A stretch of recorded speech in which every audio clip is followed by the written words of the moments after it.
श्री सीताराम चंद्राभ्याम नमः। युद्ध कांड 95वां सर्ग।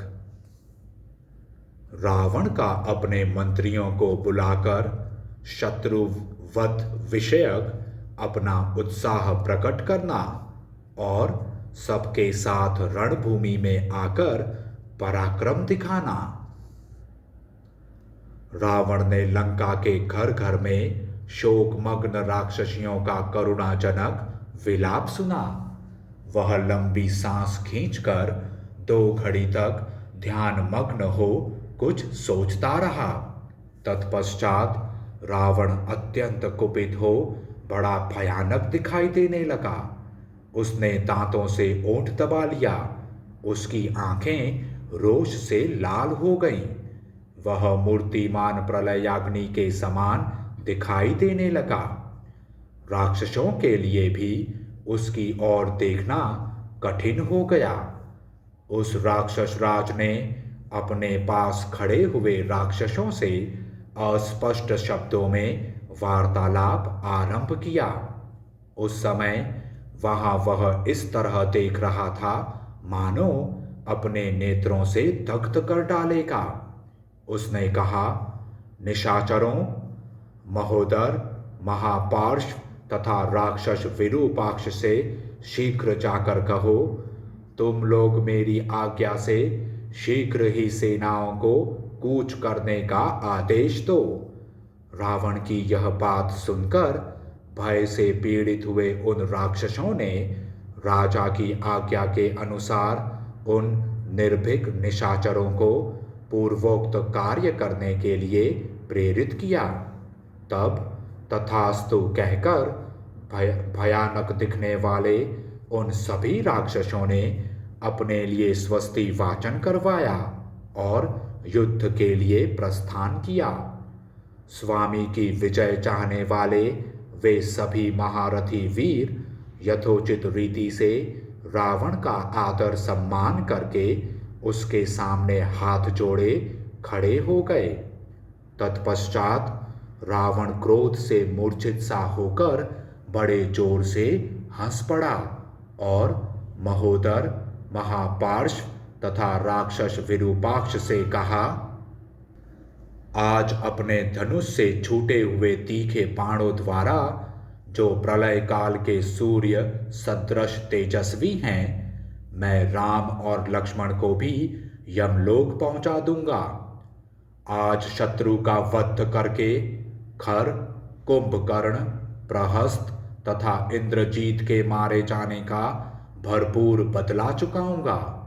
मेरे बाण मेघों की घटा के समान सब और छा जाएंगे। अतः अंतरिक्ष, दिशाएं, आकाश तथा समुद्र कुछ भी दिखाई न देगा। आज अपने धनुष से पंख वाले बाणों का जाल सा बिछा दूंगा और वानरों के मुख्य मुख्य यूथों का पृथक पृथक वध करूंगा। आज वायु के समान वेगशाली रथ पर आरूढ़ हो मैं अपने धनुष रूपी समुद्र से उठी हुई बाणमयी तरंगों से वानर सेनाओं को मत डालूंगा। कमल केसर की सी कांति वाले वानरों के यूथ सरोवरों के समान हैं। उनके मुख ही उन सरोवरों के भीतर प्रफुल्ल कमल के समान सुशोभित होते हैं। आज मैं हाथी के समान उनमें प्रवेश करके उन वानर यूथ रूपी सरोवरों को मत डालूंगा। आज युद्ध स्थल में गिरे हुए वानर यूथपति अपने बाणविद्ध मुखों द्वारा नाल युक्त कमलों का भ्रम उत्पन्न करते हुए रणभूमि की शोभा बढ़ाएंगे। आज युद्ध भूमि में धनुष से छूटे हुए एक एक बाण से मैं वृक्ष लेकर जूझने वाले 100 प्रचंड वानरों को विदीर्ण करूंगा। आज शत्रु का वध करके मैं उन सब निशाचरों के आंसू पोंछूंगा जिनके भाई और पुत्र इस युद्ध में मारे गए हैं। आज युद्ध में मेरे बाणों से विदीर्ण तथा निर्जीव हुए वानर इस तरह बिछ जाएंगे कि वहां की भूमि बड़े यत्न से दिख सकेगी। आज अपने बाणों द्वारा मारे गए शत्रुओं के मांसों से मैं कौवों, गिद्धों तथा जो दूसरे मांसभक्षी जंतु हैं उन सबको भी तृप्त करूंगा। जल्दी मेरा रथ तैयार किया जाए, शीघ्र धनुष लाया जाए तथा मरने से बचे हुए निशाचर युद्ध में मेरे पीछे पीछे चलें। रावण का वह वचन सुनकर महापार्श्व ने वहां खड़े हुए सेनापतियों से कहा, सेना को शीघ्र ही कूच करने की आज्ञा दो। यह आज्ञा पाकर वे शीघ्र पराक्रमी सेनाध्यक्ष घर घर जाकर उन राक्षसों को तैयार होने का आदेश देते हुए सारी लंका में घूमते फिरे। थोड़ी ही देर में भयंकर मुख एवं आकार वाले राक्षस गर्जना करते हुए वहां आ पहुंचे। उनके हाथों में नाना प्रकार के अस्त्र शस्त्र थे, तलवार, पट्टिश, शूल, गदा, मूसल, हल, तीखी धार वाली शक्ति, बड़े बड़े कूट मुदगर, डंडे, भांति भांति के चक्र, तीखे फरसे, भिंदीपाल, शतघ्नी तथा अन्य प्रकार के उत्तमोत्तम अस्त्र शस्त्रों से वे संपन्न थे। रावण की आज्ञा से 4 सेनापति, 1 लाख से कुछ अधिक रथ, 3 लाख हाथी, 60 करोड़ घोड़े, उतने ही गधे तथा ऊंट और असंख्य पैदल योद्धा लेकर आ पहुंचे। वे सब सैनिक राजा के आदेश से वहां गए। इस प्रकार विशाल सेना लाकर सेनाध्यक्षों ने राक्षस राज रावण के सामने खड़ी कर दी। इसी बीच में सारथी ने एक रथ लाकर उपस्थित कर दिया। उसमें उत्तम दिव्यास्त्र रखे थे। अनेक प्रकार के अलंकारों से उस रथ को सजाया गया था। उसमें भांति भांति के हथियार थे और वह रथ घुंघरूदार झालरों से सुशोभित था।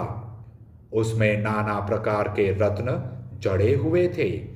रत्नमय खंभे उसकी शोभा बढ़ाते थे और सोने के बने हुए सहस्त्रों कलशों से वह अलंकृत था। उस रथ को देखकर सब राक्षस अत्यंत आश्चर्य से चकित हो उठे। उस पर दृष्टि पड़ते ही राक्षस राज रावण सहसा उठकर खड़ा हो गया। वह रथ करोड़ों सूर्यों के समान तेजस्वी तथा प्रज्वलित अग्नि के सदृश दीप्तिमान था। उसमें 8 घोड़े जुते हुए थे। उस पर सारथी बैठा था। वह रथ अपने तेज से प्रकाशित होता था। रावण तुरंत उस भयंकर रथ पर आरूढ़ हो गया। तदंतर बहुत से राक्षसों से घिरा हुआ रावण सहसा युद्ध के लिए प्रस्थित हुआ। वह अपने बल की अधिकता से पृथ्वी को विदीर्ण सा करता हुआ जा रहा था। फिर तो जहां तहां सब और वाद्यों का महानाद गूंज उठा। मृदंग, पटह, शंख तथा राक्षसों के कलह की ध्वनि भी उसमें मिली हुई थी। सीता को चुराने वाला, दुराचारी, ब्रह्म हत्यारा तथा देवताओं के लिए कंटक रूप राक्षस राज रावण छत्र एवं चंवर लगाए श्री रघुनाथ जी के साथ युद्ध करने के लिए आ रहा है।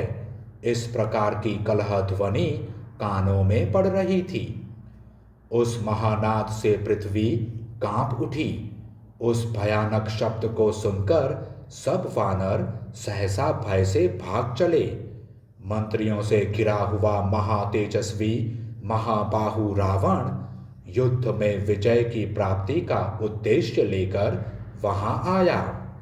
रावण की आज्ञा पाकर उस समय महापार्श्व, महोदर तथा दुर्जय वीर विरूपाक्ष तीनों ही रथों पर आरूढ़ हुए। वे हर्षपूर्वक जोर जोर से इस तरह दहाड़ रहे थे मानो पृथ्वी को विदीर्ण कर डालेंगे। वे विजय की इच्छा मन में लिए घोर सिंहनाद करते हुए पुरी से बाहर निकले।